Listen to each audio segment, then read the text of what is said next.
Thank God for chapter 4. Let's look at just a little bit of it just before we go to lunch. You know, Dr. Jung told Roland that ideas, emotions, and attitudes, that's what we're going to be looking at now. Ideas, emotions, and attitudes, which are the guiding force of the lives of these people, are suddenly cast to one side. And certainly the ideas, the emotions, and attitudes that I had toward God were that of a 7 or 8 year old boy. I couldn't accept it then. I couldn't accept it later. And I couldn't accept it when I got here. And I can't accept it today. Because I need new ideas and emotions and attitudes about this. New information is what I'm trying to say. This chapter, we agnostic. Just the word agnostic means something to me. Gnostic means knowledge. You put the ag in front of it, means without. Those are us who are without knowledge. And that was me. And the knowledge that I did have was not good. And Bill had the same experiences that we did. When Ebby presented him with a solution, he was aghast at that solution. Some of us are aghast at that solution also. And Bill said that whenever they talked to me of a God personal to me, he said my mind became irritated and snapped shut against such theories. And certainly that's the way that I did. Later on in the book it says to us that when the spiritual malady is overcome, we straighten out mentally and physically. The spiritual malady. The understanding, a God of my understanding. When that is straightened out, we'll straighten out mentally and physically. And this chapter here, we agnostics, is an attempt to do that. And as Father Bill Wilson, some of you know Father Bill, said to us many, many times, and I love it, he said that this chapter is not put here to teach me that there's any particular type of religion or type of God. He said this chapter is simply put here so that I might read and question and wonder and get some ideas, emotions, and attitudes, new ones, and open up my mind to a point that God might prove to me there's a God. Now, with that understanding of this chapter, it makes more sense to me and becomes extremely valuable in my life. In the preceding chapters, you have learned something of alcoholism. We hope we've made clear the distinction between the alcoholic and the non-alcoholic. If when you honestly want to, you can find that you cannot quit entirely. Because of the obsession. Or if when drinking you have little control over the amount you take. Because of the allergy. You are probably alcoholic. God, isn't that simple? Isn't that simple? You see how people like to expand on things? They took the 2 questions out of the big book, and some years later they made a little pamphlet that had 10 questions in it. And that wasn't enough. They made another one that had 20 questions in it. Hell, I think we're up to 44 today, aren't we? Yeah. Thank God Bill or Abby didn't have the 44 questions with him when he walked into Bill's kitchen. He'd have said, Bill, has alcohol been bothering your reputation? Hadn't had a reputation in years. Then he would have said, Bill, has alcohol been interfering with your sex life? If he's anything like I was, he hadn't had any of that in a long time either. There's a statement in the 44 questions that says, do you drink alone? Well, think about it. If I'm buying, yes, and if you're buying, no.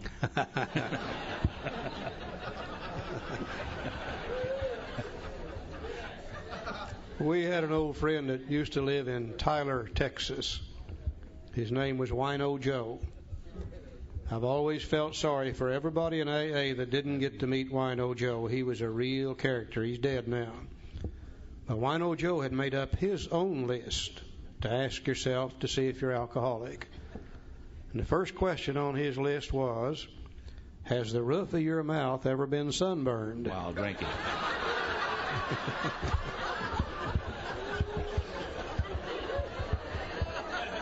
He said, if it has, you're probably alcoholic. I think the second question was, have you ever been arrested for drunk driving from the back seat of somebody else's car? The third one I loved was, have you ever been arrested for public drunk while in jail?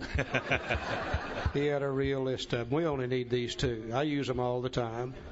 People come to me today, they say, Charlie, you think I might be alcoholic? I say, I have no idea. Let me ask you a couple of questions. Have you been able to quit drinking entirely, left on your own resources? If they're a real alcoholic, they got to say no. And then I say, do you have any control over the amount you take after you've once started drinking? If they're a real alcoholic, they got to say no. And then I say, well, you're probably an alcoholic. And that's about as simple as you can make it. Now, if that be the case, you may be suffering from an illness which only a spiritual experience will conquer. You know, we are very unique people. We number amongst a few people in the world today who suffer from a twofold illness that can only be overcome by a spiritual experience. We also number amongst a few people in the world today who have a terminal illness that we can come out of it in better shape than we were when we went into it, if we can have this spiritual experience. We are unique people. Now, to one who feels he's an atheist or agnostic, such an experience seems impossible. But to continue as he is means disaster, especially if he's an alcoholic of the hopeless variety.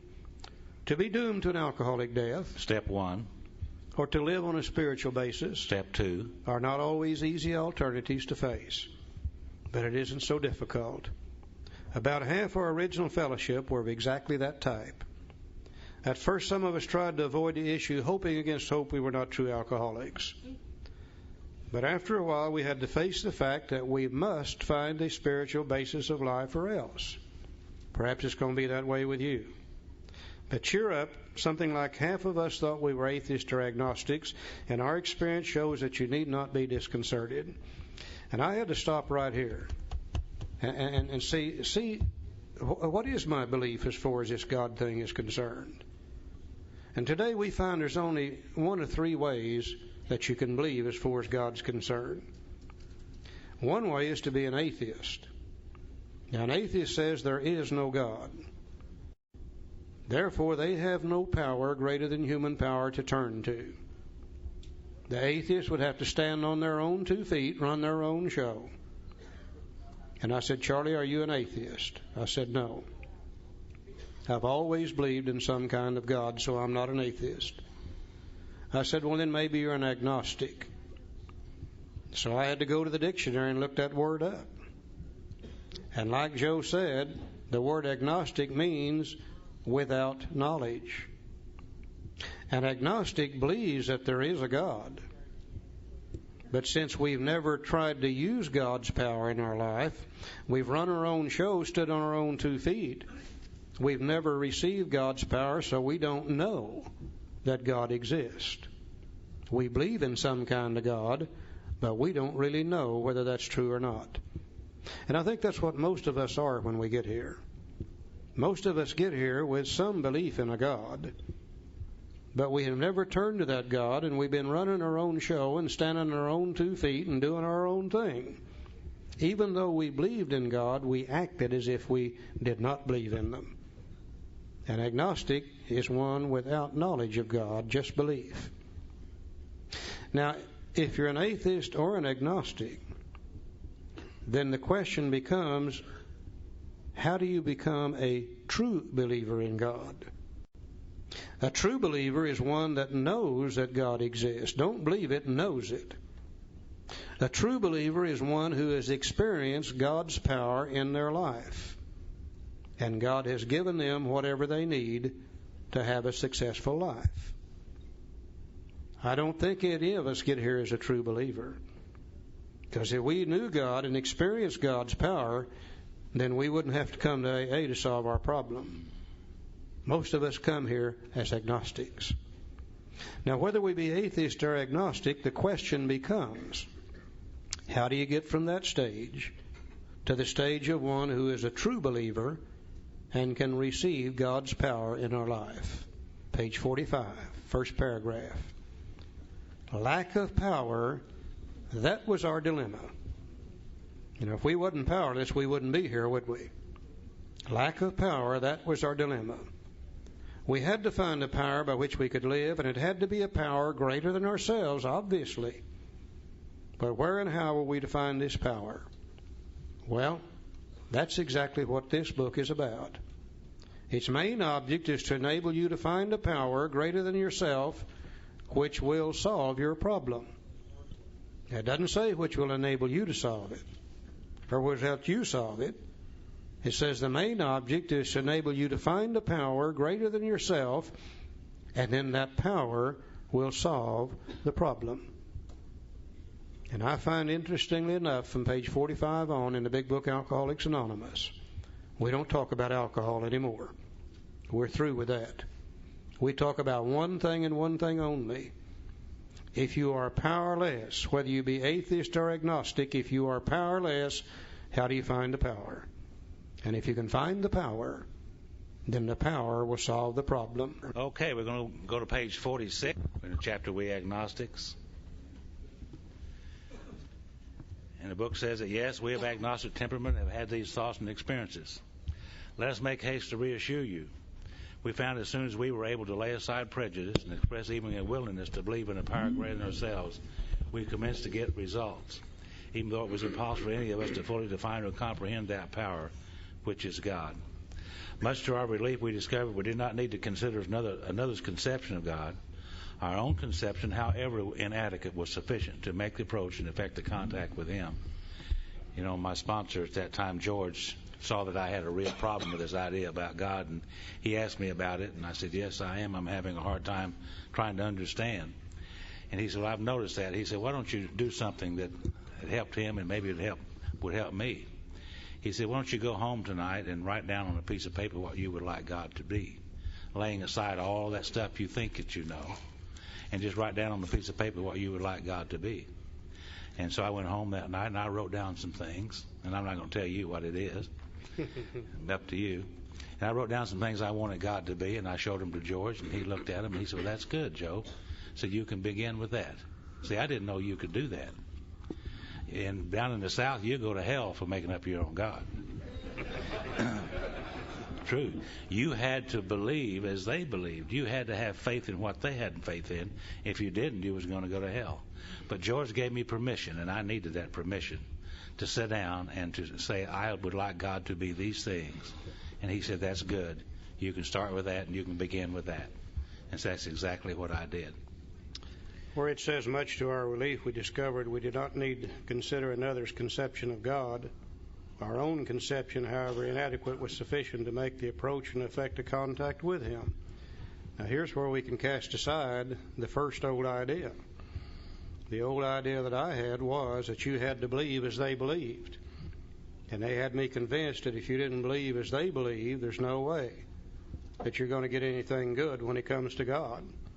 So I was real pleased to find out that I can cast aside that old idea, and then I can have my own conception of God.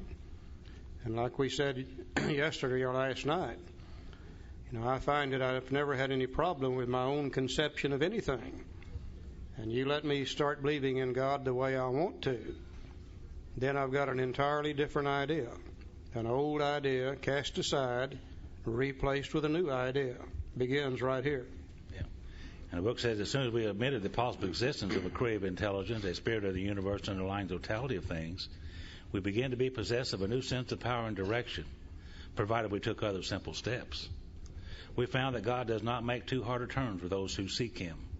To us, the realm of spirit is broad, roomy, all-inclusive, never exclusive or forbidding to those who earnestly seek. It is open, we believe, to all men. See, all I had to quit doing was saying, no, there's not, no, and start seeking. Start saying, yes, maybe. And I started seeking. I said, George, you mean I need to find God? And he said, George, God's not lost. It didn't take me long to figure out who was lost, but I mean, he said, it's just like the book says, it's in the seeking, it's not in the finding. All I had to do was seek. And that's all this book is asking me to do in this chapter, is asking me to seek with an open mind and to wonder and to think. And eventually God will disclose Himself to me. And that's exactly what's happened. I was taught as a kid growing up that the way to God was a very narrow path, that if you strayed off either side of it, you were going to get in a hell of a shape. I was taught that God was very, very exclusive, that only those that believed as they believed would be able to make any contact with God. Those were old ideas. Now my book says we found that God does not make too hard terms with those who seek Him. To us, the realm of the Spirit is broad, roomy, all-inclusive, never exclusive or forbidding to those who earnestly seek. Old ideas cast aside, replaced with some new ideas, beginning to find this power greater than human power by changing of the old ideas to new ideas. Page 47. So when therefore we speak to you of God, we mean your own conception of God. This applies too to other spiritual expressions which you find in this book. Do not let any prejudice you may have against spiritual terms deter you from honestly asking yourself what they mean to you. Prejudice is nothing more than old ideas. Do not let any old ideas you may have against spiritual terms deter you from honestly asking yourself what they mean to you. So at the start, this was all that we needed to commence spiritual growth, to affect our first conscious relation with God as we understood Him. And then afterward, we found ourselves accepting many things which then seemed entirely out of reach. But that was growth, but if we wished to grow, we had to begin somewhere. So we used our own conception, however limited it was. And that was a beginning for me. I needed a beginning place, and that's where I started. Now we need to ask ourselves but one short question. Do I now believe? The agnostic has always believed in some kind of God. Or am I even willing to believe? The atheist can become willing to believe that there's some kind of God. That there's a power greater than myself. And as soon as a man can say that he does believe, the agnostic, or is willing to believe, the atheist, we emphatically assure him that he is on his way. It has been repeatedly proven among us that upon this simple cornerstone, a wonderfully effective spiritual structure can be built. And again, the asterisk, please be sure to read Appendix 2 on spiritual experiences. Again, they want to make real sure that we understand what they mean by those terms. He said it's been repeatedly proven among us that upon this simple cornerstone, a wonderfully effective spiritual structure can be built. Asterisk, bottom of the page, referring to the spiritual experience. So the wonderfully effective spiritual structure we're building is the spiritual experience or the spiritual awakening. And he said the cornerstone of that is to believe or to be willing to believe that there's a power greater than human power. We referred to that once before. The foundation of that structure was step 1, which is willingness. Now then he tells us the cornerstone of that structure, step 2, believing. So we've already put 2 stones in place. If we can say we're willing, and yes, we believe, or we are willing to believe, either one of the 2. And he said that was great news for us. For we had assumed we could not make use of spiritual principles unless we accepted many things on faith which seemed difficult to believe. And there has always been one of my great problems with this God thing. Faith indicates surety. Faith indicates knowledge. Faith indicates after-the-fact information. And one of my problems has always been the minister would say, son, all you got to do is have faith and everything will be all right. Well, I never could have faith because I had no knowledge of God. I didn't know for sure that God would do anything for me. The best I can possibly do is to start with belief. And there's a big difference between belief and faith. Believe me, there is. A good example of that, let's say I moved into this area here, and 3 or 4 months later I've got a problem with my automobile. I don't know a good mechanic anywhere in this area. But we'll say that you've lived here for a long time. And I assume you'll know somebody, so I come to you and I say, can you recommend a good mechanic for me? And you say, well, sure. Take your car over there to John. He'll do you a good job, and he'll charge you a reasonable price. Well, I don't know whether that's true or not. The best I can do with that information is if I believe it's strong enough, I'll take my car over there to John. And sure enough, he does a good job. He charges me a reasonable price. When I leave there, I know that he will do that. When I went there, I believed that he would do that. Now, 6 months from now, I have trouble with my car again. I don't ask you or anybody else where to take it. I take it right back to John. This time, I took it on faith, took it on knowledge. You can't start with faith. You can only start with belief. And that's all we have to do. We either have to believe or we become willing to believe that there's a power greater than we are, and we're on the road to spiritual recovery. We don't have to know anything. Thank God step 2 says we came to believe that a power greater than ourselves could restore us to sanity. It didn't say we came to know. Didn't say we had faith in that. We just came to believe. And I came to believe based upon what I've read in the book and what you told me, that there's a power greater than I am can restore me to sanity. I didn't know that. I just believed that. Now, if I know that the beginning of this thing, the finding of the power, is just to believe or be willing to believe, then the next thing I'm going to have to know is what procedure am I going to follow in order to find that power.